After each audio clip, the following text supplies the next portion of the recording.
Hello everyone. So in this video, I will discuss about the military causes and immediate causes and consequences of 1857 revolt. Already I discussed in my previous videos about the other causes of 1857 revolt. Now let's come to the point, that is military causes. First cause is ill treatment of Indian soldiers. So, East India Company established the British Empire with the help of Indian soldiers. But even if they established with the help of Indian soldiers, and Indian soldiers were as efficient as the British counterparts, but they were poorly fed, ill fed, and badly housed. Second cause is the General Service Enlistment Act. There was a taboo for a Brahmin to cross the seas.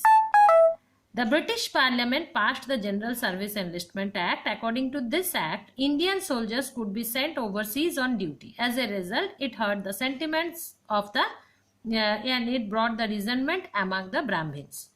Then third cause is larger proportion of Indians in the British Army. The number of British troops in India was never very large, with the British in the ratio as low as 1 in 4,000. So Dalhousie also recommended that British soldiers should be recruited in the army. That means the Indian soldiers would be less.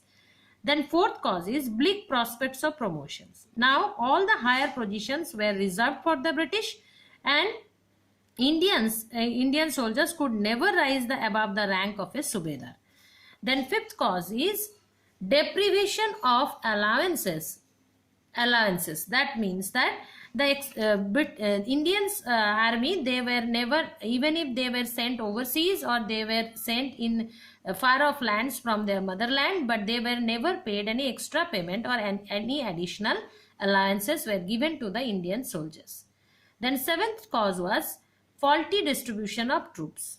Now, places of strategic importance like Delhi and Allahabad had no British armies and wholly held by the Indian soldiers. So, all important places mostly held by the Indian soldiers. Then, next cause was poor performance in the British troops. So, British army suffered major reverses in several wars, like First Afghan War, in Punjab wars, in Crimean War, and also in India, Santal tribesmen of Bihar and Bengal, armed with axes and bows, rose up against the British, temporarily sweeping away the British rule from their area. So though the British was able to suppress those uprisings, but the disasters they suffered broke the myth that the British were invincible. Then the sixth cause was lower salaries. So inadequate salaries of Indian soldiers were given. It was very inadequate to support their families. On the other hand, British soldiers were getting much more than the Indian soldiers. Next come the immediate cause. So immediate cause was the introduction of Enfield rifle, and it hurt the sentiments of Hindus and Muslims. The reason being, the loading process of the Enfield rifle involved bringing the cartridge to the mouth and biting off the tough greased paper with the teeth.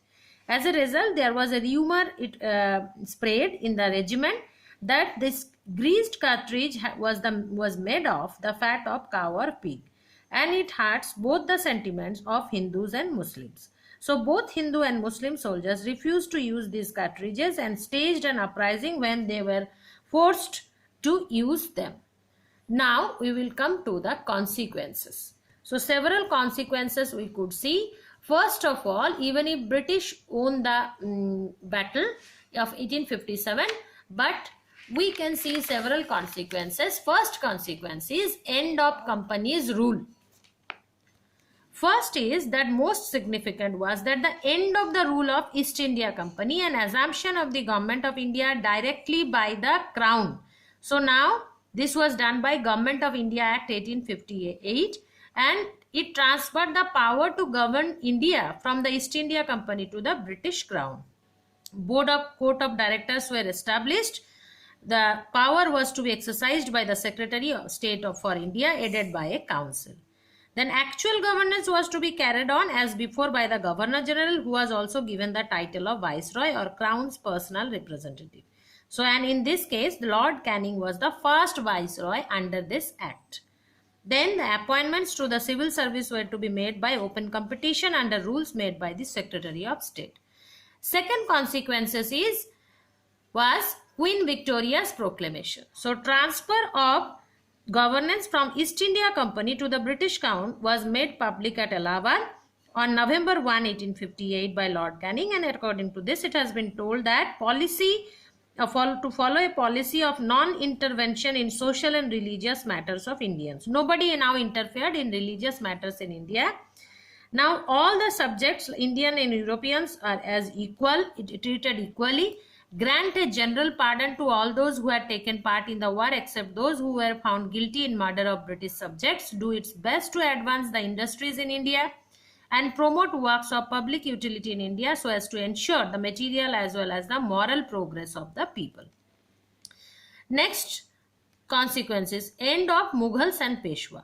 So Bahadur Shah, already I discussed earlier that Bahadur Shah was the last Mughal king, and after this battle, when British won the battle, he was sent to Yangon or Rangoon, and there as a result Mughal dynasty came to an end, and there he died. And Nana Sahib, who was an active participant in this uprising, he fled to Nepal after the failure of the uprising. So both Peshwa and Mughals, it came to an end.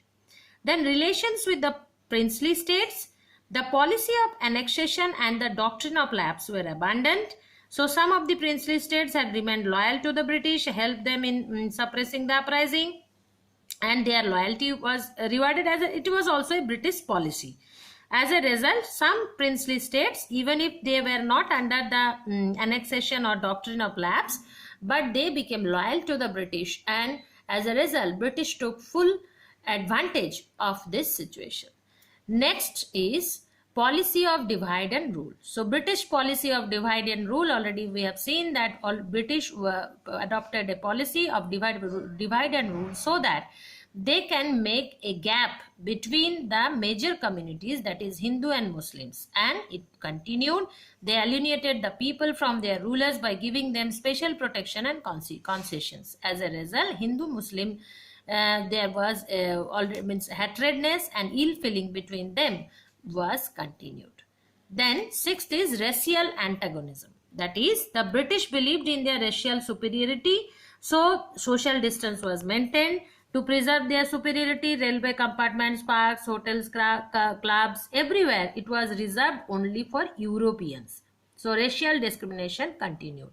Then foreign policy. According to British policy, it fulfilled two aims. First of all, it protection of its Indian empire, and second is expansion of the British economic and commercial interest in Asia and Africa.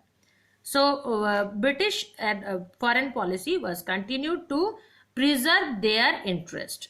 Then next is increased racial bitterness. So racial bitterness increased. British dubbed all Indians as unworthy of trust and subjected it to insult and humiliation, and as a result the entire structure of the Indian government was remodeled and based on the idea of a superior race. British always tried to prove that they were the superior in every sector.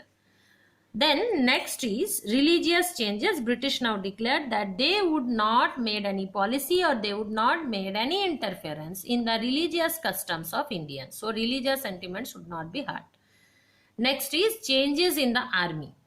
Now several changes took place in the army. First of all, the strength of European troops in India was increased. The ratio of Europeans to Indian troops was fixed as 1:2 in Bengal army and 2:5 in Madras and Bombay armies. Then European troops were kept in key geographical and military positions. Special positions were given to European troops. Then again, to disease the Indian soldiers, the sophisticated weapons and any ammunition were never placed under the charge of Indians.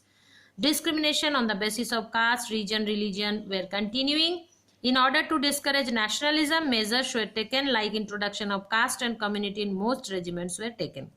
Newspaper, journals and nationalist publications were also prevented from reaching the soldiers to keep the Indian army separated from the life of the rest of the population.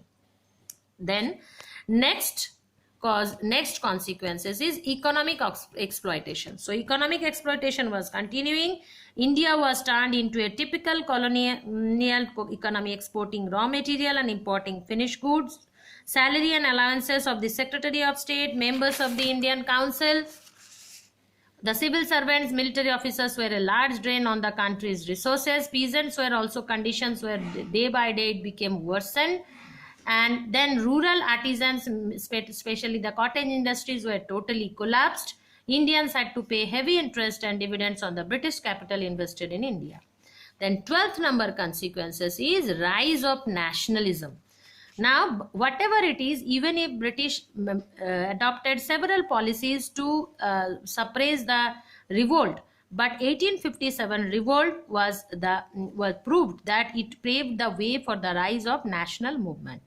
The sacrifices made by several revolutionaries like Rani Lakshmibai, Rana Sahib, Mangal Pandey served as a source of inspiration for the future freedom fighters. And 13 number consequences is widening of the gulf between Hindus and Muslims. Though we have seen in the first war of independence, both Hindu Muslim with great enthusiasm they fought together against the British, but after this, due to the divide and rule policy of the British, it showed the seeds of distrust between the two communities. It was a deliberate attempt so that these two communities could never come together, and as a result, British always become successful in their policy.